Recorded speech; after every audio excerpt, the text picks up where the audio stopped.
我借用这个机会跟所有各地的莲友们报告，有一天有一个学者在大会的会场上面向所有的人们来讲佛陀绝对不可能存在。当听众感觉好像他言之有理的时候呢，他就大声的向佛陀呢挑战了。他就说了：佛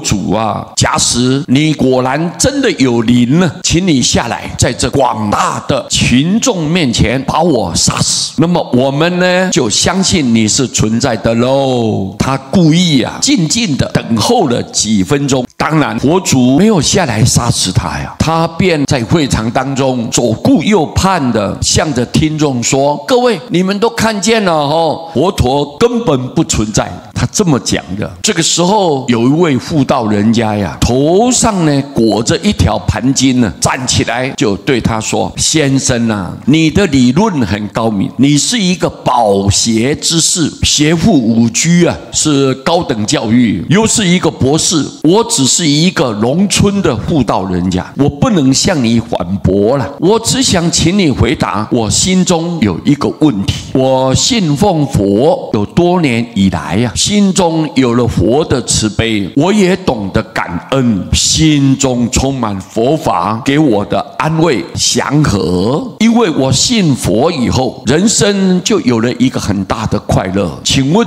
假使如果我死的时候发现佛根本不存在，那我这一辈子信奉佛，我损失了什么呢？这学者想了好一会儿呢，全场寂静无声呢，静悄悄的，没有一点声音。听众也同意这个农村的妇道人家的推理连学者也很惊叹这么单纯的逻辑他就低声的回答：这位女士啊，我想你一点损失也没有啊。这个农村的妇人呢，又向这个学者说道：谢谢你的回答，我心中另外还有一个问题，当你死的时候，假如你发现果真有佛，是千真万确的也有天堂也有地狱的存在，那我想请问你损失了什么啊？学者想了有一段时间，竟无言以对了，沉默的不敢吭声。各位啊，我们在大涅盘经里面呢，佛告诉我们，一切众生皆有佛性不管佛是存在或者不存在，这位悟道人家已经得到了心灵上的安详和快乐了，也就是他已找到了自信佛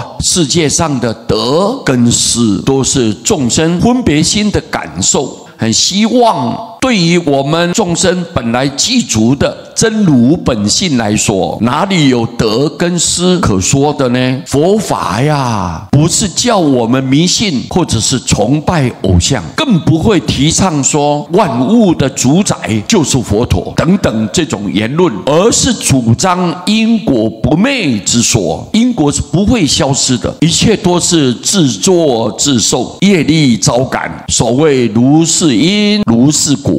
虽然佛有无上的慈悲，他有愿力跟平等心，愿意帮助我们一切众生能够破迷开悟，离苦得乐，能够了生脱死。但是众生如果不愿意相信佛法，甚至于不愿意依佛所教导的道理，尤其没有按照正确的方法去做，你还是无法得到佛法的受用，也就不能离开六道轮回之苦啊！佛明明清清楚楚告诉你，西方极乐世界有阿弥陀佛，无人不救，无人不渡。他成就之后的名号，要让众生带来希望，让众生可以成就，众生可以离苦。但是你信不进去，你不愿意念，你也没有办法产生信心，那无形之中你被遗漏掉，你不能怪佛不慈悲。所以我们呢，应该要明白，这个世间一定有佛的存在。你有信佛，本身得到佛的加倍，随时随地在护佑着你。你想想看，我们人生过得幸福快乐，非常的惬意，无灾无难，这就是我们人人渴望的。所以今天就用这个机会来跟各位所有各地的人友们来报告。我们心中有佛，我们可以回归到佛的净土；如果心中没有佛，没有因果观念，我们为非作歹，逆天而行，心性上不清净、不光明，随便造罪造业，那就受到因果的制裁。所以各位大家要谨慎，